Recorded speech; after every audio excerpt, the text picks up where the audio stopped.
We don't do this too often, but sometimes it's time to sit down and have a serious chat about serious stuff. I'm not in trouble. Interesting. So, yeah, look. Future Lindsay Leopard. A lot of people know our secret is out. Is it our secret? It's not really our secret. It wasn't even really a secret. To, I think, 1 million people on YouTube, it was definitely a secret.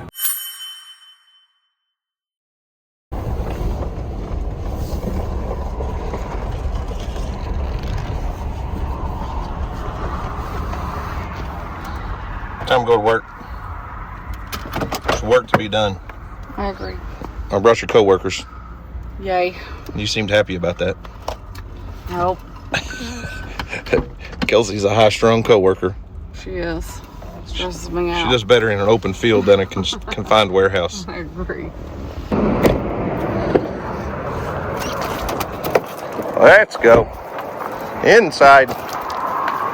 Everybody go clock in. Ain't paying no overtime around here. It's windy today. It is very windy. Well, what's up, guys? It's Daniel from Arms Family Homestead and not the merch building. And today's video might look a little bit different. That's all I'll say. It's might look a little bit different. Hey, get back in here.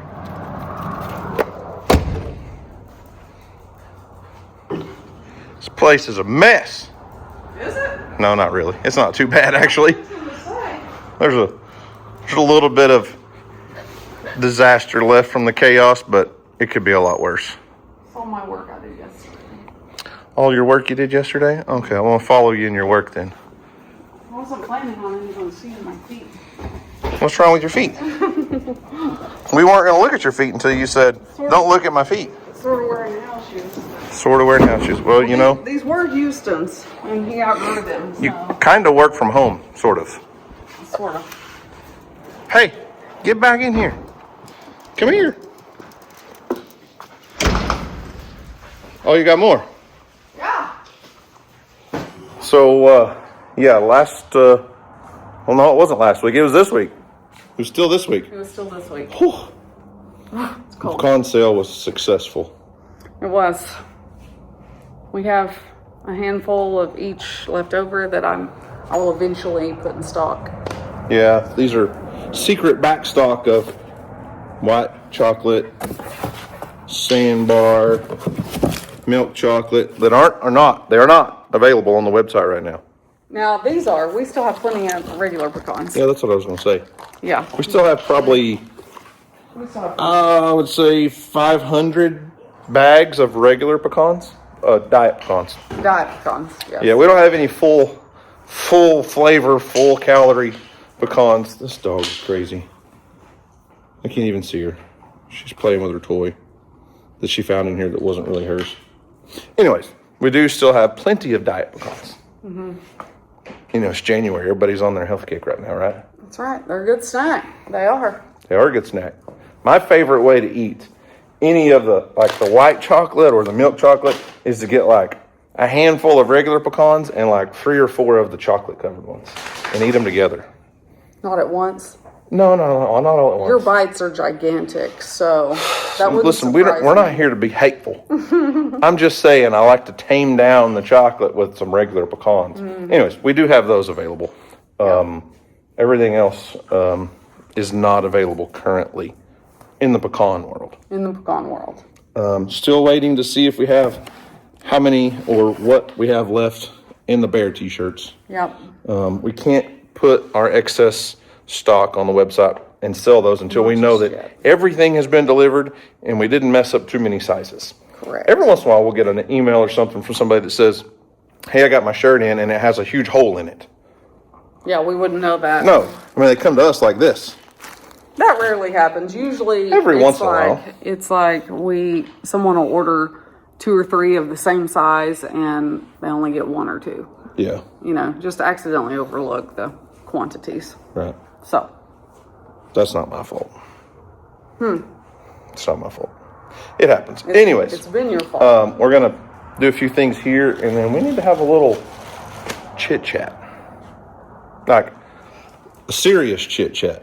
I don't do this too often, but sometimes it's time to sit down and have a serious chat about serious stuff. I'm not in trouble. You might be.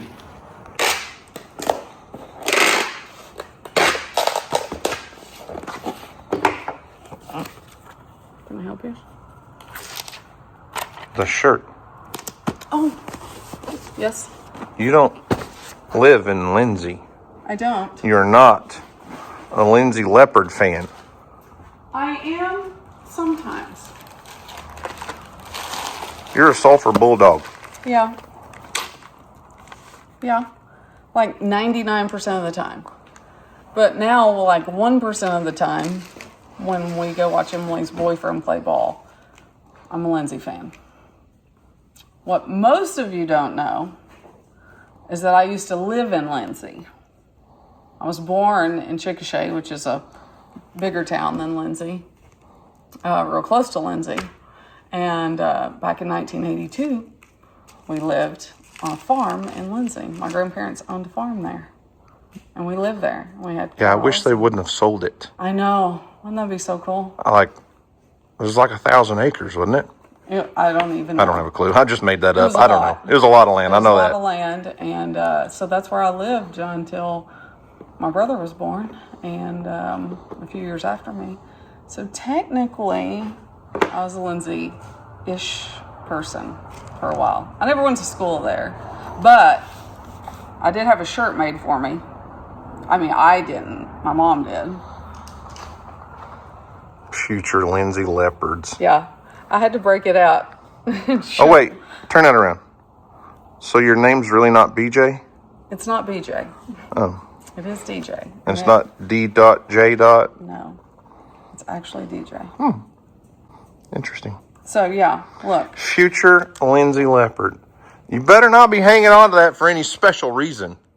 I just realized what you're doing here. No, it's special because it has my name on it. It better be only special to you. This ain't like some thing you're calling out here. No, my dad grew up in Lindsay, and my grandparents lived there, and my dad grew up there, and so this is why I had this, because he was a Lindsay Leopard, and so. Okay, well, you just scared us all a little bit thinking that's Lindsay's shirt for a baby, and I was not fixing not be a happy person. Stop. Absolutely not. No, we're fixing to be OSU fans. That's what we're fixing to be. Hey guys, today's video is sponsored by Delete Me. January's here, New Year's has come and passed, and those New Year's resolutions that are so hard to keep, like going to the gym, you guys have seen my wife is trying to kill me. New Year's resolutions like trying to stay organized and decluttered. I'm already failing at my New Year's resolutions. But one New Year's resolution that you should never fail is protecting your privacy on the internet. Delete Me can help you remove your personal data from the internet. It's one New Year's resolution that you can stick to because it only takes about 5 minutes. And as I've said in many videos before, we are all on the internet, and there is so much information out there about us. Delete Me is going to help you protect your information such as your name, address, phone number, birth date. Basically what they do, you sign up for their service. It's a little monthly subscription service, and they're going to give you this personal dashboard. And as you can see, we've been working with Delete Me since September of 2024, and they've reviewed 39,000 listings with our information, and 95 different data brokers had some sort of information. Now, I don't think we're all ever going to disappear from the internet. In this world, I don't think that's the goal. But Delete Me will help you protect your personal information on the internet and keep it out of the hands of data brokers who are looking to sell your information to people that can, attempt to scam you or steal your identity and different things like that. And really, if you're looking for a New Year's resolution, this is probably the laziest smart thing that you can do to help yourself all year long. If you want to try it out for yourself, you can get 20% off all consumer data removal plans if you go to joindeleteme.com/arms20 or use the QR code on the screen. That's joindeleteme.com/arms20. Okay, so we said we needed to have a serious chit chat. And I think a lot of people know our secret is out. Is it our secret? It's not really our secret. It wasn't even really a secret. To, I think, 1 million people on YouTube, it was definitely a secret. Okay, yes. Yes, it wasn't necessarily an intentional secret. No, it just wasn't public information. There you go. Private family information Yes. has been released Yes. to the world. And what we're talking about is Weston published a video the other day, a couple days ago, and by the time this comes out, he may have a couple, because he's going to make a whole series, in answering the question, where's Weston been? Our oldest son is Weston. He's 23 and has had his own YouTube channel, sort of, I would say, off and on for a couple of years. And Yeah, definitely like this. yeah, which every teenager, early 20-year-old is definitely like this. Yes, for sure. But Weston published a video on his channel. It's called Weston's Lane. You can go watch it. We're not going to, we're going to talk about some stuff, but we're not going to share everything. He's sharing his testimony right now. So we're just kind of doing a follow-up on his first few videos to give you guys that may not have seen it yet. Daniel shared his link to his video on Facebook, on our Facebook page. And so people over there have seen it. Or at least some of you have. Had the chance to see it. Yeah. And so we've gotten some emails and messages and wanted to talk about what we're going to talk about just a little bit here with y'all.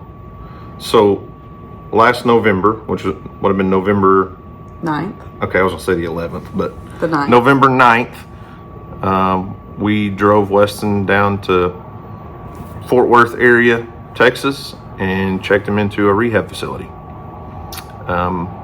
It's called Stonegate, by the way. How do you not cry in this video? I just said we just took him and I'm tearing up. It's not going to be an easy one. I'm sweating. Weston wasn't forced to go to rehab. Weston didn't get in trouble. Nothing happened to the outside world to cause Weston to go to rehab. No wrecks, no DUIs, nothing like that. But in Weston's video that he put out, I'll just share some details. You guys need to go watch it. I'm very excited for him. Probably more excited for him right now than maybe ever. Yeah. It's big. We don't fully understand everything, honestly. But if you back up several years to when Weston graduated high school and went to college, he made it a semester and a half in college and just flunked out. Essentially, we had to go pull him out of college because basketball was his thing. Like, basketball was what carried him, it's what drove him. And he did go to college to play basketball, and nothing against that specific college, but that team that was there, the people that surrounded him in the dorms, did pretty much nothing but play basketball and smoke marijuana. Not everyone in there. No, not Not everyone. But not implying. not that. every human there, not every person, but the team in general, that was Several of them, that's what they did. And Weston fell into that. Mm-hmm. And ever since Weston was a little bitty kid, I'm talking a little bitty kid, I've always told you he had an addictive personality, which isn't bad. It wasn't a jab at him, but whatever it was, he had this addictive trait, I felt like, that whether it was basketball or Dr. Pepper or his girlfriend or whatever it was, when Weston finds something that releases dopamine in his brain, he gets addicted hardcore. I think a lot of people do. Yeah, absolutely. Sure. But it was just funny because I felt like as a little kid, I could see addictive traits that scared me a little bit. Yeah. It didn't mean he was going to go down a bad road, but I was like, he's going to have to be careful in his life because he can get addicted to things fast, very fast. Well, vaping was a problem in high school.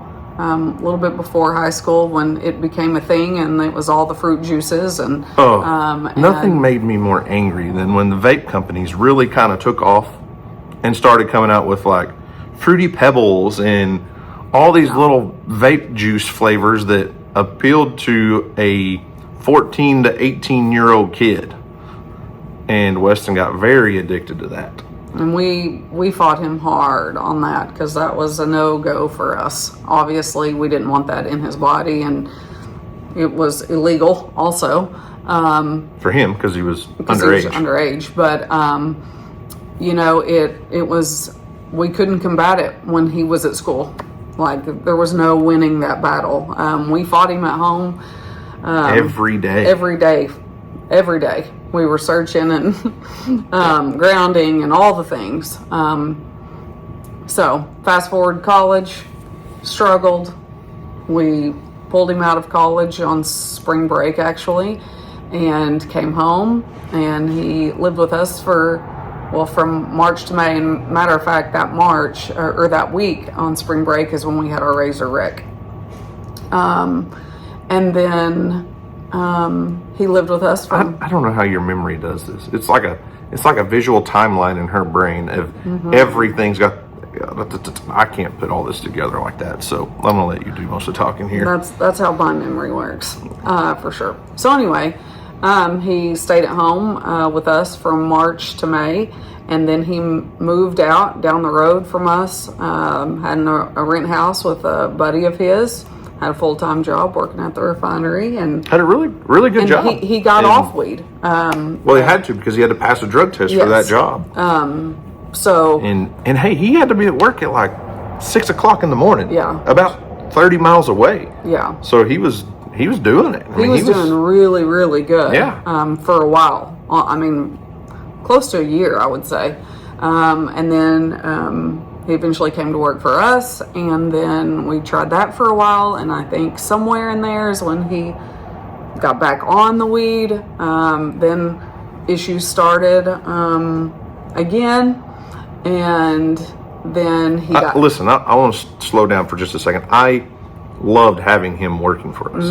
The first 6 months, it was like the greatest thing ever, because I could say, hey, I need these things done. I need this lawn mowed. I need this chore done. We need to do this, and this. And I was free to go do what I needed to do, and it didn't tie me up.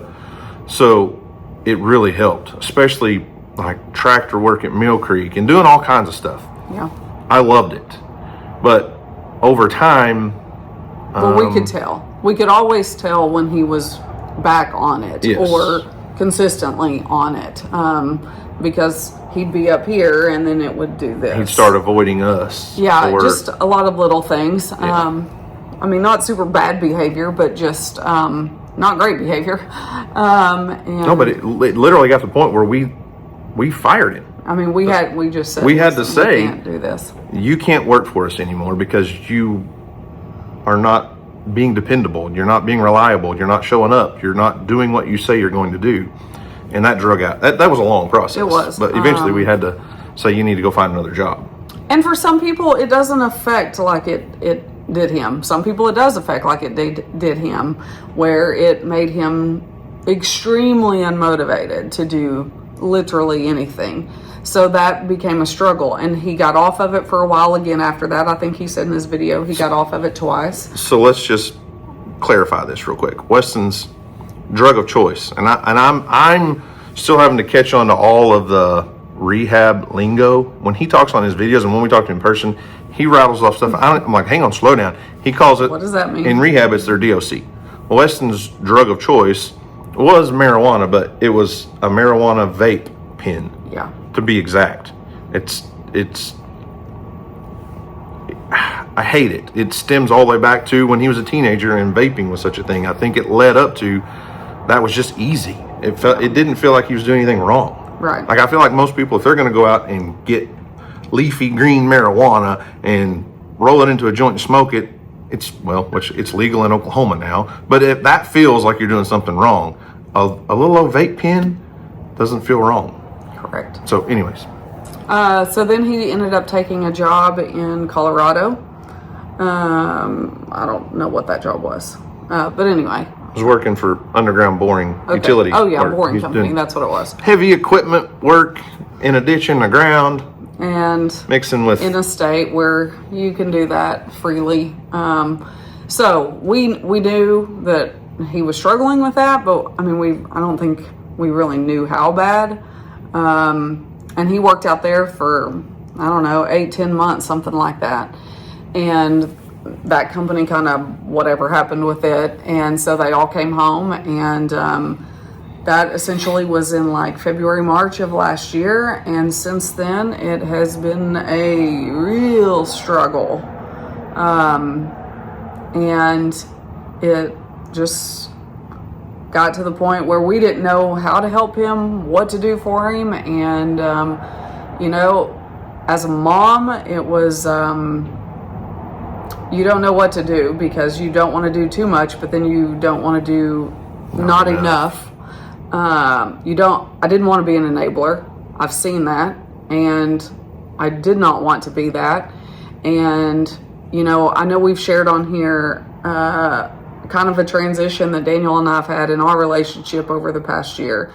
And as that was happening, I feel like it gave me permission, gave me security, gave me a, I don't even know what the word is, to being able to be close with him in a different way allowed me to parent Weston differently and to be definitely more on Daniel's side of things. And I don't know if I'm saying it right. No, you are.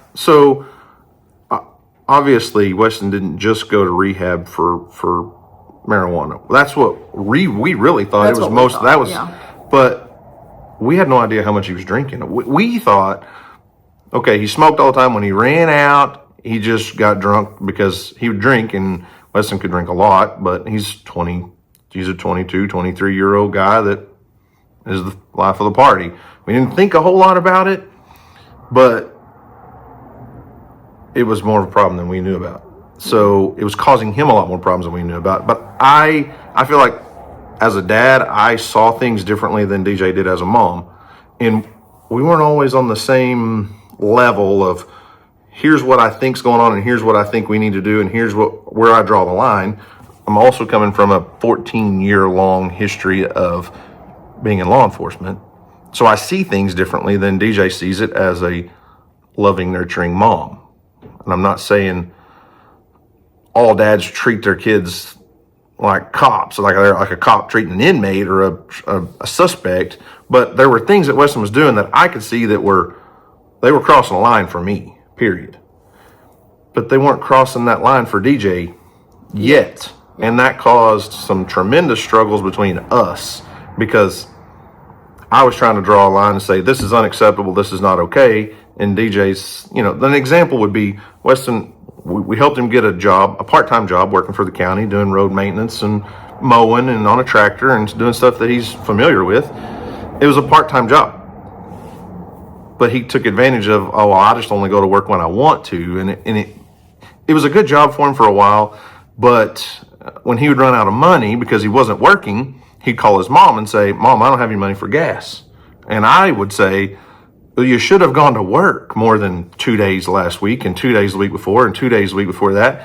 And her theory was, well, if he doesn't have gas, he can't get to work. So she'd give him gas money. And I'm like, whoa. I agreed with him on the front end of that. But then it's like, we want him to go to work. Yeah. So it was just... It's just really hard, I think, as any parent, but especially as a mom, to see their kids struggle. And I was at a point for a good 6 months, I needed Weston to not just hit rock bottom, but to feel it. Like I needed him to go, I am in a place where I've got to stand up and take care of myself. Not that we were paying for everything for Weston. Weston, like we were minimally helping him out. We did provide him a trailer house to live in, but that's about it, really. I mean, we're paying simple things. I mean, paying things like car insurance. Yeah, we're still helping him there, and health insurance. He's on our health insurance. But we're trying to teach this 23-year-old to be a grown man. And I was at a point where I needed him to hit rock bottom and have to put his feet on the ground and jump up. And he wasn't jumping. He was at rock bottom and going, oh, well, it feels good down here in the mud. I felt like. And he wasn't feeling the pressure. And that's hard as a parent. And really, I don't think he did until I changed. Correct. 100%. And it wasn't just you. He had you, and I'm not going to go into details, but 3 or 4 other people that he could call and get rescued. Yeah. When he was hurting. Yeah. Financially. So, anyway, that's what happened. I eventually was like, okay, I can't do this anymore. Matter of fact, Houston was with me one day in the passenger seat. I'd picked him up from school, and it was a day where Weston had kind of ignored me for about a week, and he finally called me back, and I just pretty much broke down on him and said, I can't do this anymore. Don't ask me for anything. Unless you need food, don't ask me for anything. And I'm here if you need to talk, or but don't ask me for money. Don't, I'm not here to bail you out financially. I'm not here to help your problem, basically. And I was bawling, and then he never argued or said anything until the end, and said, I'm sorry, Mama, I love you. And that was it. And we talked off and on, some in between there, and we saw him some. But he was definitely still in this funk, and it was this heaviness on our entire family. And then there was a week where... Well, the reality is there was probably more than a week, but a month or two leading later, up to him going to rehab, he physically, and I don't know what it is, I don't understand. I've never been addicted to marijuana. I've never had a drinking problem. But he physically couldn't get out of bed. I mean, he would sleep. And he's got a roommate that lives with him. And we would call the roommate and be like, well, is Weston going to work? And he's like, nah, he said his stomach hurts. Nah, his head hurts. No, there's always an excuse. But he would lay in bed until 1 or 2 o'clock in the afternoon sometimes. And it just had him. It really just had him. But we had no clue how much he was smoking and how much he was drinking, really. Yeah. Because we had withdrawn in so many ways of, okay, here's you, this is your spot, this is where you're at, you've got to figure this out, and we're not going to rescue you. And he just kind of fell into a hole, I feel like. Leading up to leaving for treatment, he had a really bad week. He got out of bed or left his house, I think twice, to go down to the store just a little ways from his house to get some hot box food, because he didn't have any groceries because he hadn't left his house, and his truck. He didn't have any groceries because he hadn't left his house, knowing he could come to our house and eat. Yes. But if he did that, he had to deal with us. Yeah. So he was avoiding us. Yeah. We told him, come to the house and eat. We're not going to give you anything, but your home is our home. You can come here and eat. Yeah. So he had a really bad week, and that whole week had been bad. His truck wasn't running, which later was funny, but because it was only a dead battery. But he thought his truck was broke down. Yeah. Never called and asked for help. No. Refused to call and ask for help. So it was a really rough week. I didn't hear from him much at all. I would just text him and say, are you okay? I love you. And anyway, then on that week, you were saying he left his house twice to go to the local gas station at 4 o'clock in the evening. They clean out their hot box. And I'm not saying they were giving it all to him, but for $2 or $3 he could get a bag of food. So he literally went and got food twice. There was no food in the house because I think his roommate was tired of buying him groceries. So I sent him a text Friday evening and said, and we're fixing to get ready to go to a high school football game. And I texted him and said, how long are you going to keep doing this? And he said, I don't know, Mama. I'm tired. I'm tired of being like this. And what Weston didn't know is that I had gone to the shower and was getting ready. And so I gave my phone to Daniel and said, text him while I'm in the shower, please. So Wes didn't know that he was having a conversation with Daniel. And he talked about this conversation, or talks about it on his video. And Daniel says, okay, well, you know, are you open to going to treatment? We've got to do something, treatment or military. What do you know, one of those. You're going to have to do something. And he said no. And they had more conversation. I get out of the shower, come to my phone, and I said, well, then if you're not willing to do either of those, then you don't want to get better. You're not going to be able to fix this on your own. We can't fix it for you. And I noticed I had gotten a notification that he'd left his house and kind of was heading to our house, the direction of our house. And I said, where are you going? And I said, if you want to... Watch out for that fly. Yeah. How do we have flies in January? I don't know. I said, if you want to come to the house, we're fixing to leave and go to the football game so you can get you some food. And he said, okay, I'll be right there. Well, while he's coming to our house, he sends me a screenshot of a rehab place where a buddy of his had just gone. And what is wild about this is I started therapy several months before this, really to help me deal with all of this. And so screaming into a pillow only works for so long. Yeah. Yelling at your husband. And he, my therapist actually called me. She called me. At like 6 o'clock on a Friday evening. Yeah. She said, I just wanted to check on you. And I said, well, this is what's going on. This is where we're at. And she had no clue. It was so weird. And so we talked about rehab places. I said, I don't know anything about this. What also Weston doesn't know is that morning, before any of this conversation had happened, I was talking to one of his good friends. And she was like, well, maybe DJ, maybe he needs to go to rehab. And I'm like, I don't know anything about that. I don't know how it works. And so after I got off the phone with her that morning, I started calling. Well, I called our insurance company and they sent me a bunch of places that were in network. And so I called probably 6 or 7 places and none of them feel right. There was one that I was like, okay, yeah. It was in Kansas. And then, then fast forward to the conversation happening that night. And, when he got to the house, I think he was expecting to get there after we left. Yes. And he was kind of surprised we were still there. So he walks up and we walk out there to him. And, I said, so, why did you decide are you saying okay to rehab? And he said, yeah. And I said, what made you change your mind in the last 2 hours? And he said, I talked to my buddy that just left and left rehab. And he said, I need to go. And he said, so I'll go. And at the time I didn't have anywhere for him to go. Yeah. So I'm like, oh crap.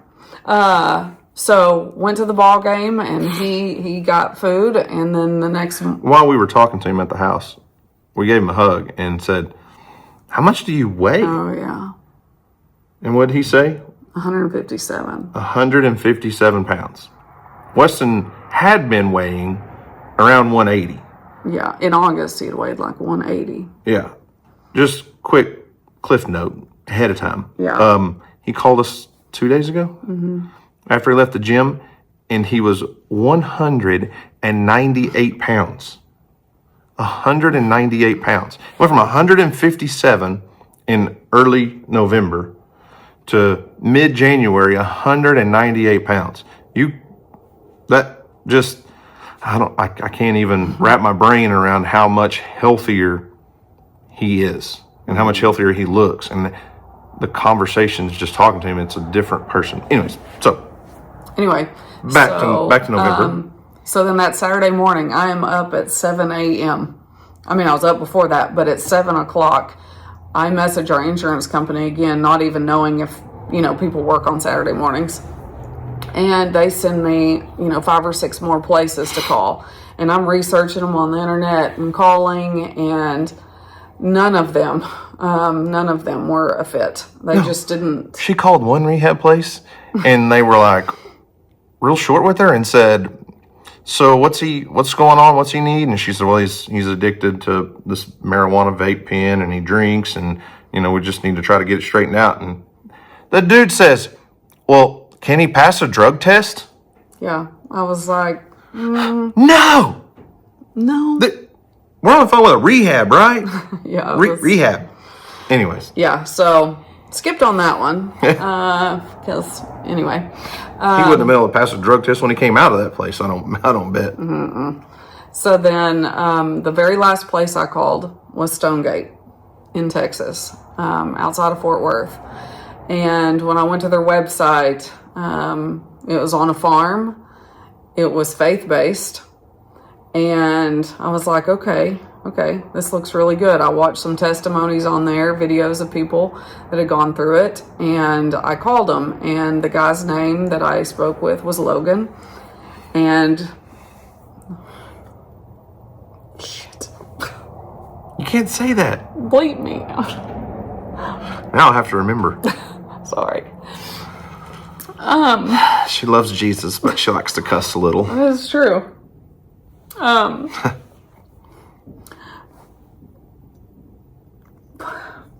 Logan's name, Weston's, one of his best friends' name is Logan. And so right out of the gate, it just felt good. It was just one of those feelings right out the gate. And then talking to him and all the things, we talked on the phone for probably 40 minutes. I don't know.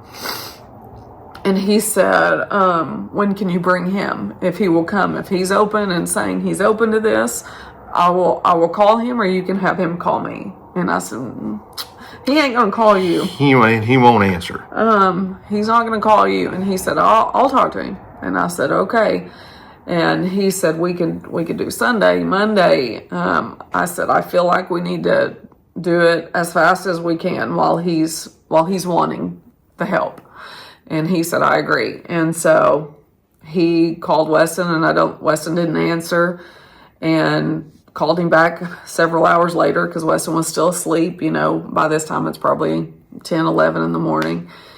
And Logan finally, he texted me and said, I just spoke with Weston, and we're good to go for tomorrow. Let me know what time. And this was on Saturday.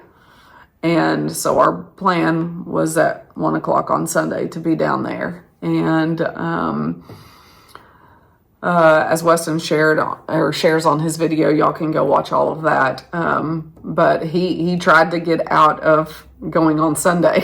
Yeah, he wanted to party for the weekend. He told Logan, well, Sunday, Monday would probably be better because my parents go to church on Sunday, so I'm probably not going to, ask them to take me. And we were like, our whole church would gather up and drive you down there, son. But all it was him deflecting, trying to get another day that, So all 5 of us drive down there, and we thought we'd have, a few minutes to... we thought we would get to tour the facility and talk to some therapists and talk to some people, and we pulled in the gate. 2 guys come out, I'm not trying to make it sound like we were in trouble or we were in a bad spot, but 2 guys come out, said, get his bags out, tell him goodbye. And we're like, okay, where do we go? And they were like, back out the gate. This ain't for you. This place isn't for you. Not in a rude way. Yeah. It's for him, not you. So drop him off and leave. Yeah. They were polite. They weren't rude. They were very polite. But I'm just saying, it was very short. It was very, we pulled in the gate, and within a minute, they were like, okay, tell him goodbye and leave. Yeah, we were there extremely briefly. It was a very emotional day, as you guys can imagine. Mm-hmm. And it's hard just saying, here you go, take my kid and fix him. It's like, help him, please. But still, you're leaving your child with strangers, and you don't get to talk to him And so we didn't get to speak to him for 2 weeks. We did get a letter, and we could send him letters. And the first letter we got back from him was amazing. And then several weeks after that, I guess it had been about 4 weeks, and when we got to go down there for Family Day and see him. And there's so much that Weston, I hope, will elaborate. He's wanting to do a whole series talking about everything. So it's not our place to talk about it, honestly. We have a perspective of our own. It's really not our place to tell the whole story. But Family Day, when we got to go down, he had to go through so many steps. It's a 12-step plan. It's rehab. He's an alcoholic, do all the things. And had to hit so many steps before he could have Family Day. So when we finally got to go down, we could talk for 30 minutes about Family Day alone. But we walked into Family Day after he had been in rehab for about 4 weeks and sounds horrible, but met a different person. We met a person that we hadn't seen since Weston was an early teenager, probably. And we were there all day long and went through group sessions with all the other families before the guys in rehab came in, and then after the guys in rehab, they were all there together. I mean, I can't explain everything, and I don't even understand it, but oh my gosh. Dog tearing something up. But the day Weston walked into rehab, they have to go through so many days of detox. Well, the day that he walked into rehab for detox, the first person that he met, there was another alcoholic in there in detox with him, had been there got there the day before him, was a Dallas police officer. And they become incredibly close friends. He's a little bit older than Weston, but what are the odds? That's not an accident. Okay. I don't even understand how all of this works. It's crazy. But the person he latched onto when he got there was a Dallas police officer. He had grown up in a law enforcement household. And the first person he meets is a Dallas police officer. In this facility that he was at, it's called Stonegate in Azle, Texas, is incredible. The people there are incredible. It's so, DJ said many times, there's this whole world out there that exists, but you don't see it. And we're not in it. We're not in rehab. We're not in that world. But when you see all these guys and ladies, we didn't get to see the women's facility because it's in a different place, but at least on the men's side, these guys are going through the trenches together, and they form a bond and they form a brotherhood, and it's crazy. Looking at it now, seeing where Weston's at, he just got a 60-day chip for being sober for 60 days. We could talk for an hour about this stuff. Weston is a different person right now than he was 3 months ago, 2 months ago.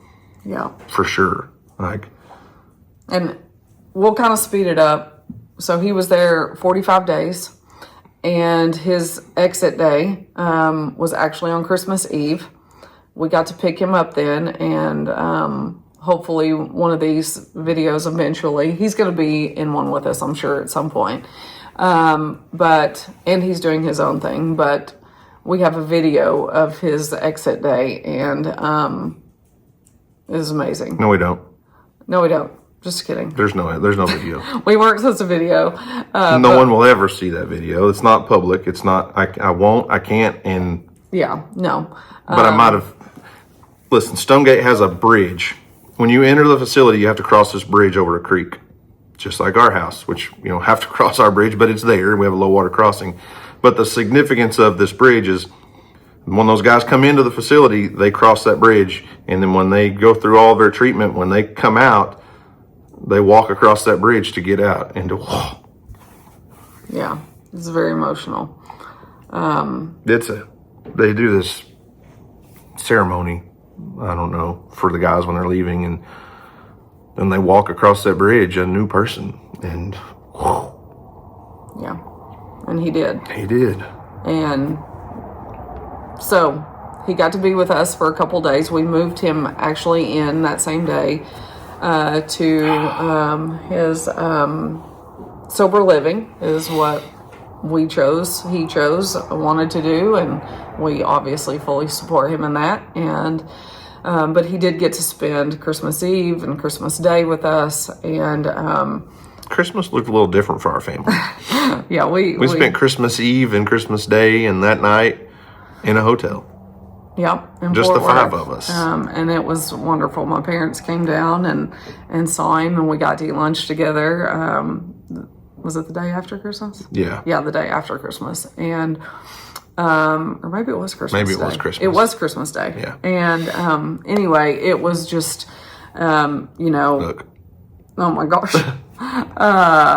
it doesn't matter where you are. Houston. Because of timing and the way everything happened, and we'd gone on a ski trip and the March launch and all of that, we never put our tree up at home. And so I felt terrible. We have one here. We have one here. It's still here. It's still here. It might be here all year. I don't know. No, DJ will take it down. So anyway, I felt, a little guilty that we didn't have a tree up at home, but I'm like, Houston, here's the deal. It doesn't matter where we are as long as we're together. It doesn't matter that it looks a little different this year. At least we're all here and healthy and together. And he obviously was like, I know, Mom, I'm so excited. This was before we got down there. And he was like, I really am so excited to see Weston and to be with him. So anyway, fast forward. And so he's been there since Christmas at his sober living place. And he loves it, and that's kind of where he left his video, the first one. Yeah. And so we're going to see him this weekend, and he did get to come up here once. He has to do so much to get privileges, basically. They have to go through all their steps and do certain things to earn certain privileges. They're still held very accountable. Obviously, AA is a very big part. He has to do like stuff in the community. I'm not sure what all that looks like. I know he went, I don't know where it was, if it was a church or just a local shelter or something, and they were feeding people. And anyway, just stuff like that. It's wild learning about this world. But what's even crazier is that he's just so different and so better. And, obviously we know that this is not guaranteed. And I'll say this, when people know that you're going through something like this, through this, I learned that someone from our town, her son that was just a little bit older than Weston, has recently gone through the same thing over the last year, and she and I, were friends, and so we talked on the phone for almost an hour one day, and it was just an amazing conversation, and I said, sometimes I find myself like, a little like, because I do know that something bad could happen. Oh, for sure. And she said, it doesn't matter. You can't think about that. You got to be in the present right now, be proud of him right now, and be there for him right now for where he's at. Meet him where he's at, not where he could be. Whether that could be better or not better. And I was like, okay. So I definitely try to not go there ever. And also, unfortunately, there have been situations where he is now that men have relapsed. Guys he's close to. Yeah. There was a guy that, when we dropped him off, came out and told us how awesome Weston was and how good of a job we did with him and how he's just this amazing person. And if it wasn't for him, he didn't think he could get through the treatment there. And I'm pretty sure that was the same guy that relapsed. 100%. I mean, I had that conversation with Weston. Yeah. And it just breaks my heart. But also, it's good for Weston to see that. I mean, I hate that. It's a learning experience for him. That's what I mean. For sure. Not good. Yeah. I think you know what I meant. Yeah. Not a good thing that happened, obviously. but I'm not thinking about what could go wrong. Right. That's not where my brain is anymore. Yeah. So I said we're going to keep this to 20 minutes. I knew that And we was just rolled over 40 minutes because DJ likes to talk and she's good at it. It's not just me. Who's interrupting now? It's not just me. Who's interrupting now? Because DJ likes to talk and she's good at it. And it's an important story. It's an important part of our family's journey.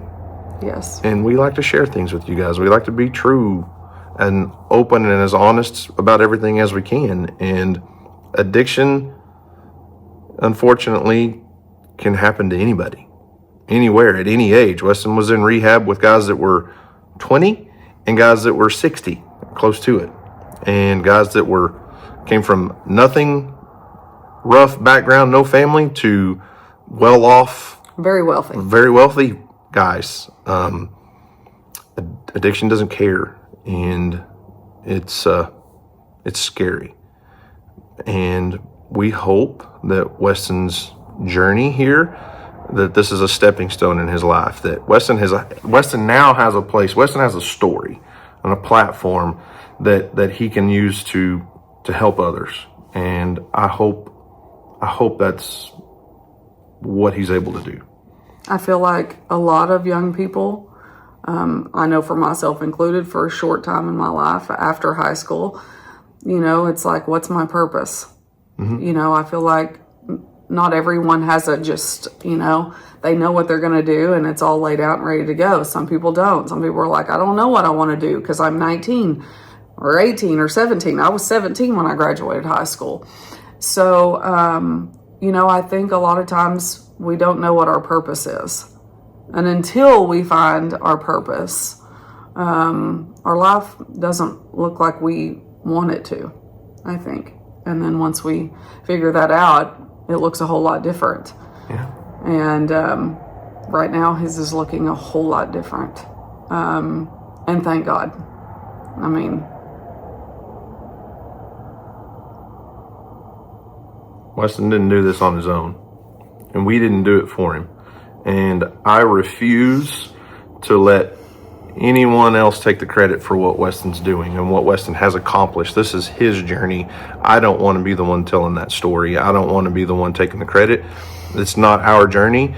And I do know that Weston grew up in our house and grew up in church and was saved and baptized, but never really did it because he wanted to. He did it because he was drugged. Yeah. He was drugged to church. Yeah, Brandon Lake sings a song about, his mom and grandma dragging him to church, putting him in a polo shirt, Yeah. dragging him to church. Yeah. But now Weston has a better relationship with God than he's ever had in his life, and he'll tell you that, and he's excited about it, and that is so cool to see. So I don't even care what the journey is to get to that point, but he's there. Who cares what road he went down to get to that point? If it was a short stint in addiction, but that led him to God, it's so worth it. And if it gives him a voice and a place to help others, it's all worth it. And I couldn't be any more happy for him, excited for him, and proud of what he's accomplished right now. He was a very good athlete, a very good basketball player, but that doesn't mean anything for eternity. Mm-mm. And if addiction, as silly as it sounds, if addiction's what led him to the Lord and gets him to heaven, and then he uses that to drag a few other people to heaven with him, how amazing is that? Well, listen, that's my goal. I mean, we can't take our crap with us to heaven, but we can take our kids and our family if, honestly. You never seen a hearse pulling a trailer? Is that what they say? Or yeah. Never seen a hearse with a U-Haul? Yeah. So, as long as they're there. Yeah. So, anyways, go follow Weston's story. I'm hoping that he'll continue to put these videos out. He wants to. That was all his idea. I didn't ask him to. I didn't pressure him to.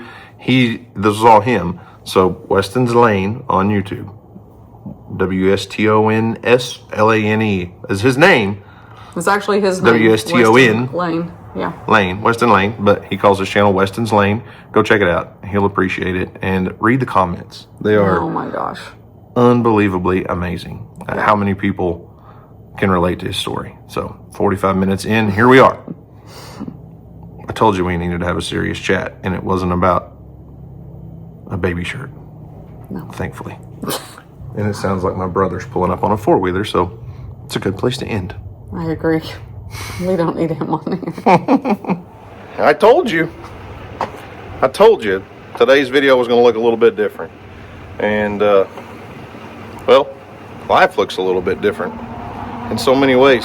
It can all change fast, or it can change really slowly over a long time and feel like a death by 1,000 needles. But either way, life changes. And I'm excited for Weston. I'm proud of Weston. He is our son, and I couldn't be any more proud of what he's doing right now. I've never been down that road. I can't take credit for him walking down that road, but it's his journey, and no matter where it takes him, we're excited and we're here to support him, and we want the best for him. And luckily, this video didn't take a different turn with that baby shirt. I'm sorry about that one. Luckily, that was DJ's baby shirt, and not, well, we're not, never mind, that's enough of that. So, guys, remember, do something today to make somebody smile, because you never know, it just might change the world. So, guys, thanks for watching. I hope you enjoyed it. You guys have a great day, and as always, we'll see you on the next video.